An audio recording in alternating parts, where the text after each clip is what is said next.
Welcome to Functional Fourth Trimester, a podcast created to support new parents as they return to daily life after having a baby.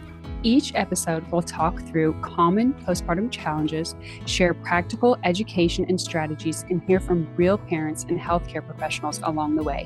Whether you're listening during a feeding, a walk, or a quiet moment, this space is for you. I'm Lauren. And I'm Melissa, and we're excited to jump right into today's topic.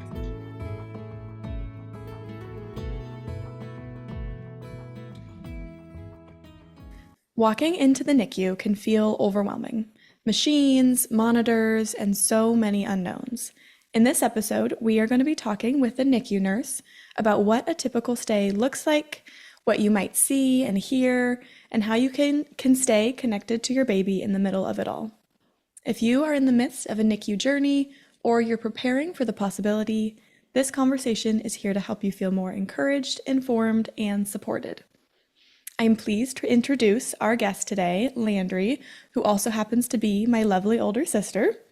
Landry has worked for the past 6 years as a NICU nurse and has worked at 2 different level 4 NICUs. Welcome, Landry. Thanks for joining us. Hi, thank you for having me. So we can just start off with talking about, for parents who might be walking into the NICU for the very first time, what does a typical day kind of look like from your perspective as a nurse? Yeah, so most babies in the NICU we keep on a pretty regular schedule, both for the baby's benefit and for the nursing staff, since we're taking care of multiple patients. So it's nice for parents because they know when to expect to be able to help change a diaper, help, take a temperature. So typically babies are fed every 3 hours in the NICU, sometimes every 4 hours, depending on their plan of care or their age. So every 3 or 4 hours, the nurse will probably come in, unwrap the baby, take a temperature, change a diaper, feed the baby, do an assessment. That's a good chance for parents to hold, because we like to keep the babies resting unless we're messing with them anyways. So as a NICU parent, I always try to emphasize to them to ask, when are my baby's care times? When are my baby's touch times? Those are kind of what they're called, care times or touch times. That way you can be present every time the baby is, awake and unwrapped. Nice. I feel like that would be helpful to have particular times and routines so that parents can know and expect when they need to be present, or when, if they are wanting to be present for those things, that they can be there. I'm curious too, I also know you've done night shifts as well. So I'm curious, in your experience, do parents often get to stay there? Do they not stay there? What kind of involvement have you seen on the night shift side of things? Both of the NICUs I have worked in, the opportunity to sleep at the bedside is not available in the structure of the unit. There's just not enough space. So the unit I currently work in, they have a system called sleep rooms where you can sign up, and it's kind of a first come, first serve, also who lives the furthest away and who has the sickest babies system. So they can sign up for sleep rooms that are on the same floor as the NICU, they're just down the hall. So that way they can sleep, and a lot of parents will come in for the care times. A lot will just sleep all night and try to get some rest, but also have the opportunity to be close to their baby. I think the sleep rooms are especially useful when the babies are critical enough that we would need the parents to be there quickly if something were to go wrong. But sleeping at the bedside typically is not an option in neonatal ICUs. I know on more pediatric floors, they're built that way, but in NICUs, it's not typically. Yeah, that makes sense. But a cool concept to have a sleep room. I bet I can see how that would be. I could see how that would be nice for parents who do have those really critical babies and want to be able to be there in, a few seconds. Yeah. And being in such a big NICU, a lot of babies come from really far away to get specialized care. So the parents don't have a lot of other options. That's what I was going to say, having that option for people who can't just go home and come back and be able to have those care times is really great. Yeah. Another great option that most big hospitals have close by is the Ronald McDonald House, which is a nonprofit that works with families that have children or family members in the hospital. So parents can apply and stay there free of charge for, a certain amount of time while their baby's in the hospital. And it's a couple miles at most from most major hospitals. Nice. Yeah, those are awesome. Hmm. Awesome. So I'm curious, parents I feel like might often, when they're in the NICU, be super overwhelmed and confused by like all the Hmm. equipment there. Like there's monitors, there's wires, there are alarms. Sometimes I'm not Hmm. sure, like at your hospital, sometimes you have multiple babies all in the same like area, Hmm. so you're hearing other kids' things. So I would love Hmm. if we can kind of explain like what are some typical sounds that they might be hearing or equipment they might be seeing. Yeah. So every baby is a little bit different because every baby requires different levels of care.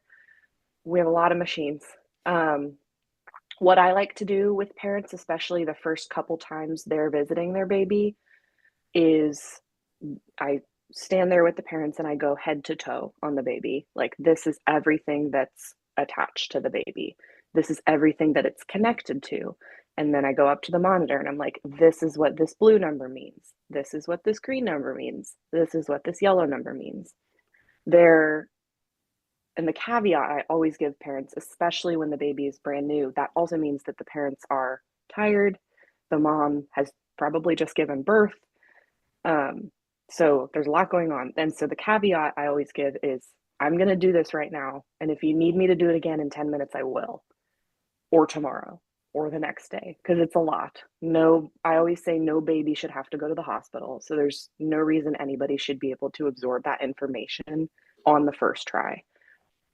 So, um, most of the time, I end up explaining all the different things to parents multiple different times in multiple different ways. And it's really important that if you are a NICU parent and you don't understand something, ask your nurse. They'll tell you a million times. We don't mind at all. Yeah, I think that's awesome Hmm. to make sure that parents know that they can ask those questions and that they Hmm. don't have to just like wonder and be confused, but that they can ask, "Hey, Hmm. what is this again?" And I love Yeah. that you're like, "Yeah, we will tell you, a million Hmm. times over and over again." Yeah. I think that's awesome.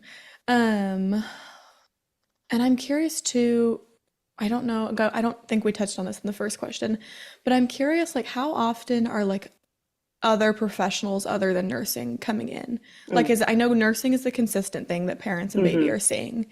Yes. But will doctors pop in? Will other health professionals pop in? Yeah. So typically on my unit that I work on right now on day shift, the teams of doctors round anywhere from like 9 to noon. So these little clumps of doctors will move room to room, going over each patient, the plan for the day. It's great when parents can be at the bedside for rounds because they can hear the doctor's plans, they can ask questions in real time, and they can share any concerns they have with the doctors. So, a lot of doctors.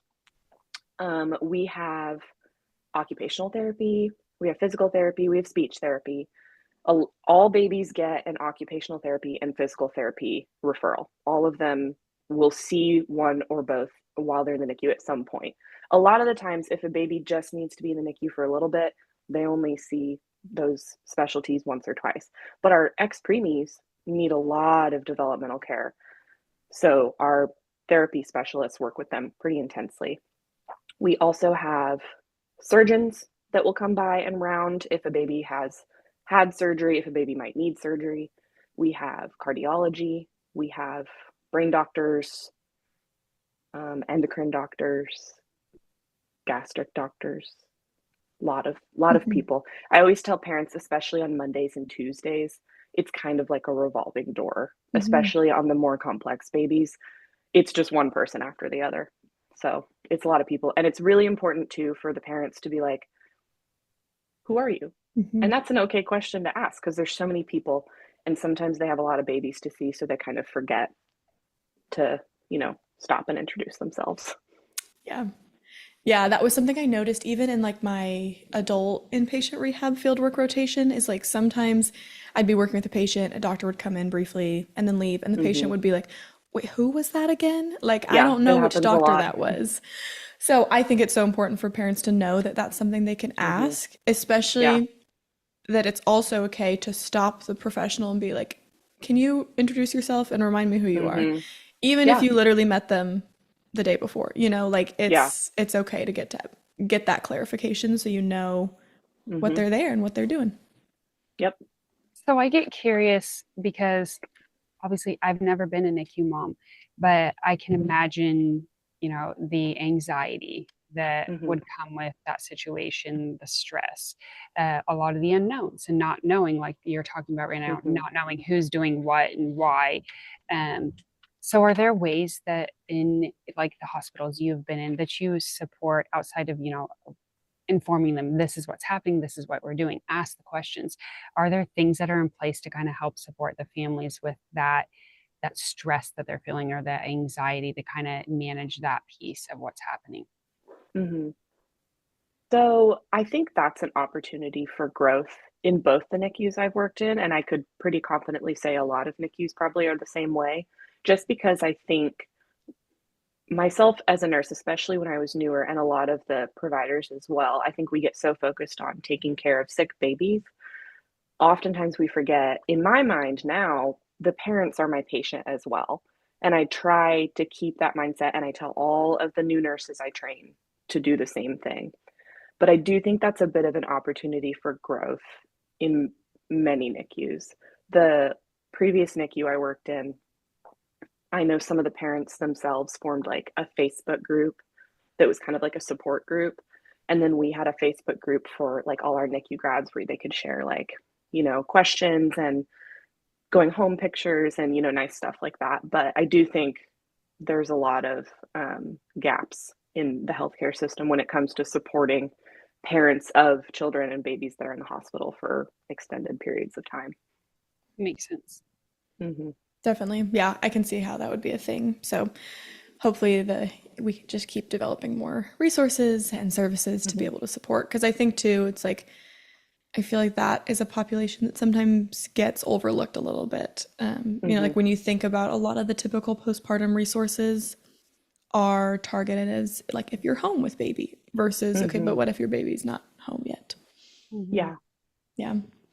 And I think something I've like heard from NICU parents when I talk in the past is that like they can feel scared to really interact with their Hmm. baby and like get involved with their baby at all and kind of especially Hmm. if they're brand new, have that bonding and get to know them.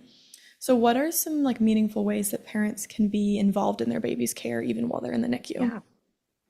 So for a lot of moms, I know pumping is really important to them. A lot of the times, NICU babies are not able to breastfeed right away or even bottle feed right away. So a lot of moms feel very strongly that pumping is something they can do if that's right for you. Um, I really like to involve parents in the care times, the every 3 hours. So I always offer to help them change the diaper, help them take the temperature. And if they're either too nervous to do that or if the baby maybe has a little bit too much going on where I would prefer to do it, there's something we do in the NICU called a hand hug. So I'll teach the parents, you put one hand on top of the baby's head, like gentle pressure, and then one hand on their arms kind of like crossed like this because babies self-soothe like this, even NICU babies. So I kind of teach them to do a little hand hug. That way, when I'm doing my part of the care time, which babies typically get a little annoyed about, the baby can stay a little bit more calm. And I think that's really meaningful for the parents to be like, I'm helping keep my baby calm because you are the main thing to help calm down your baby.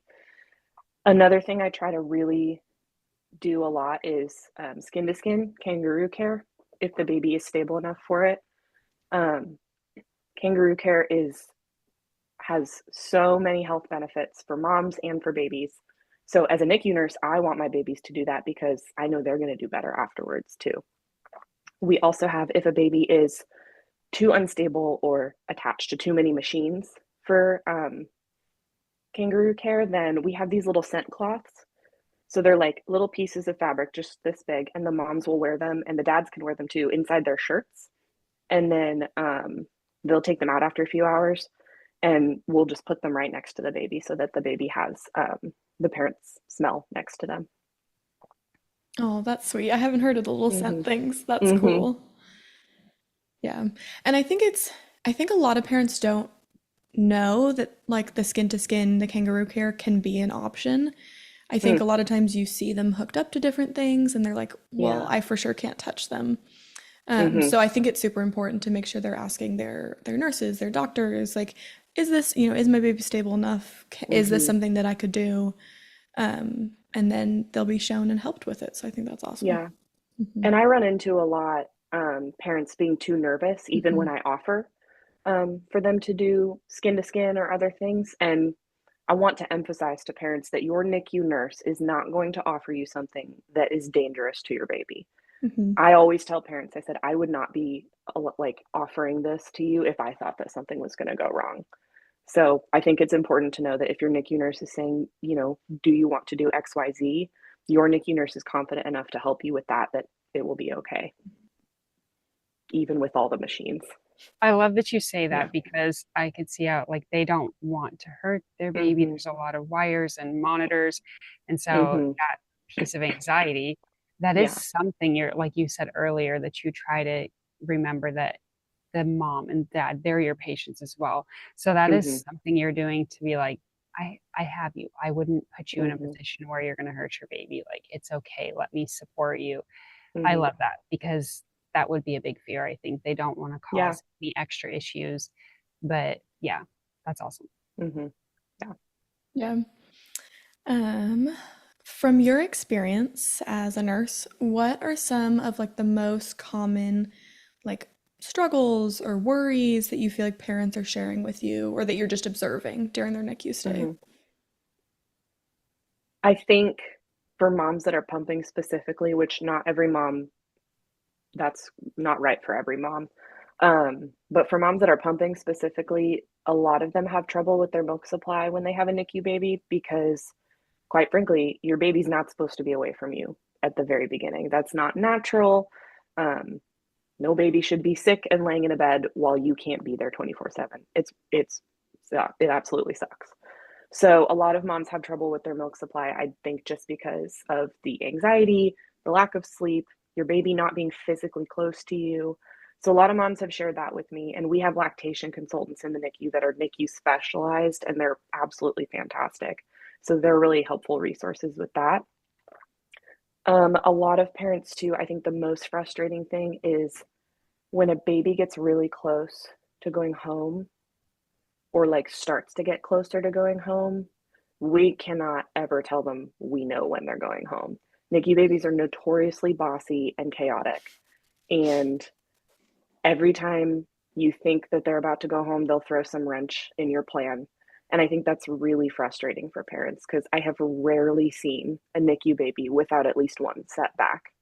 And I think a lot of parents, it should move in a linear fashion, like your baby's progress. But unfortunately, NICU babies don't do that. So, and I think nobody really thinks about that until they have a NICU baby and they experience it. So that's really frustrating for a lot of parents. Yeah, I can see how that would be because they're like starting to be like, oh, okay, they're a little bit better, like Hmm. starting to kind of dream up what it's going to be like at home and think about that. And then to have to like have a setback and kind of have to alter their thoughts about like, oh, wait, maybe we don't get to do that right now. Hmm. I think the mental load of that would be really hard. Hmm. Okay, my last question I have is, and like we've talked a little bit about this, I know, but like, is there any other kind of advice or reassurance that you find yourselves giving parents a lot that you kind of Hmm. wish that maybe if somebody's listening to this and they're in the NICU and like super stressed, super confused, like what's some advice you feel like you give parents often? Yeah. I think my main one is I will tell parents in the first few days, keep either a note in your phone or if you have a physical notepad, that's great. Any question you think of, it doesn't matter how stupid or little it is, it's not. Write it down because when someone walks into your baby's room and says, what questions do you have? There will be nothing in your head. And I have seen it time and again. They're like, I have no idea because you're overwhelmed and your brain it's on survival mode. So I always tell them, write down every single question you have. If you think of it at 2 in the morning when you're pumping, if you think of it when you're in the shower, anything, write it down. That way you have those questions when the doctor comes in and asks what questions you have. because NICU babies are very confusing. So a lot of parents have a lot of questions. And if they then think of it later and they ask me a question that maybe only the doctor knows, sometimes I can't get a hold of them for a little bit, you know? So having that written down is kind of the main advice I give parents, because I think it gives them a sense of like calm and control over Mhm. like, okay, I'm going to get all my questions answered today. Yeah, absolutely. And I think it's so important to highlight, especially like, most of these parents have just gone through having a baby and like they're having their own like hormonal shifts and recovery and like physical Hmm. recovery. And so on top of all that, having to like keep a list of mental questions in your head to remember Hmm. is just near impossible. It's too Um, much. Yeah. mhm. So I think it's awesome, an awesome recommendation to just like jot things down and to know that like you can ask literally whatever question you want. Like Hmm. even if you feel like, oh, this is a dumb question, like it's still okay to ask. And, Yeah. your nurses and your doctors want you to ask your questions. I always tell them, ask me any question you want. There's no stupid questions. And ask me the same question a million times if you need to. If I didn't explain it the right way the first time, tell me that you don't understand what I'm talking about. I will think of something else. I will figure out a different way to explain it.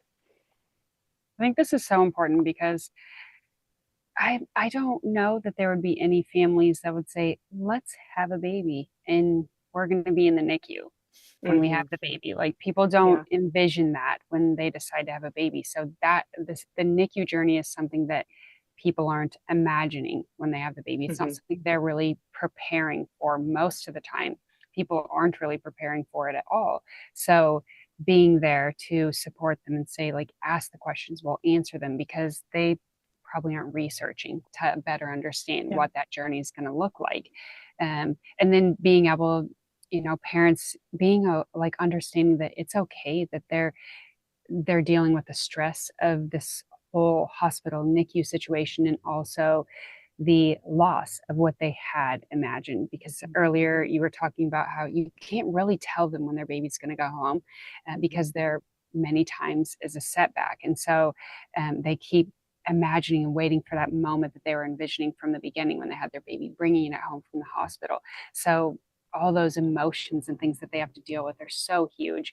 And though you said that there's room for growth and support for families, I feel like you guys, like at least in the space that you're in and what you're doing the best that you can while still managing everything that you have to manage for the infant's care, because it's not just that one baby. You have multiple Hmm. babies that you're taking care of and multiple families that you're trying to manage. So the goal is continued growth for care within all of the postpartum space in the hospital, outside the hospital when they get home, but always knowing what it looks like moving forward for growth, I think is important.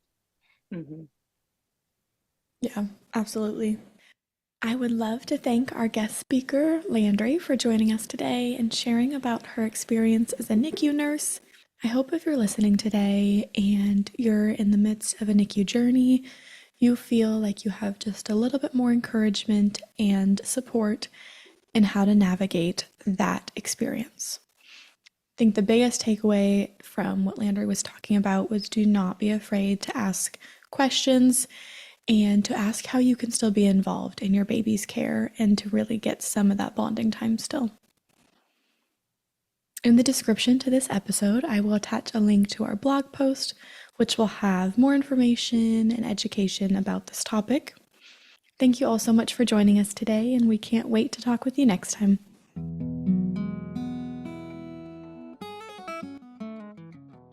I hope today's conversation gave you something practical to take into your day or simply remind you that what you're experiencing is normal. Returning to daily life after birth is a process and support matters. However your day continues from here, be gentle with yourself. You're doing important work. Thanks for listening. We'll meet you back here next time.